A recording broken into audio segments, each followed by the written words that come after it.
Hello, everybody. Welcome to today's devotion for March 19th.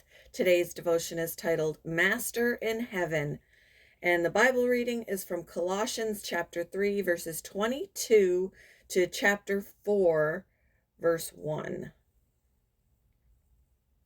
Slaves, obey your earthly masters in everything you do. Try to please them all the time, not just when they are watching you. Serve them sincerely because of your reverent fear of the Lord. Work willingly at whatever you do, as though you were working for the Lord rather than for people. Remember that the Lord will give you an inheritance as your reward, and that the master you are serving is Christ.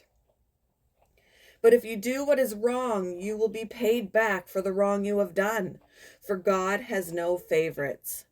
Masters, be just and fair to your slaves. Remember that you also have a master in heaven. Sorry, the dog is licking very loudly. Singapore's Ministry of Manpower announced in 2022 that all migrant domestic workers must be given at least one rest day a month that employers couldn't compensate them for instead of giving them the day off. Employers, however, were concerned they wouldn't have someone to care for their loved ones on those days. While the logistics of caregiving could be solved by making alternative arrangements, their attitude in not seeing the need for rest wasn't as easy to solve. Treating others considerately isn't a new issue. The Apostle Paul lived in a time where servants were seen as the property of their masters. Yet, in the last line of his instructions to the church on how Christ-like households should operate, he says that masters are to treat their servants justly. Another translation says to be fair with them. Just as Paul tells the servants to work for the Lord, not for human masters, he reminds the masters also of Jesus' authority over them. You also have a master in heaven.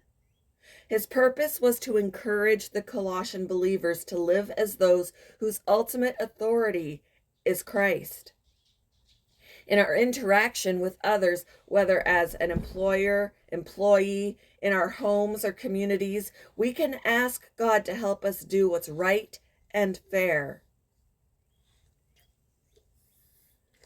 When haven't you treated someone fairly? In your work or home, what changes will you make to treat others considerately? Thank you for joining me for today's devotion, and I hope you all have a wonderful day.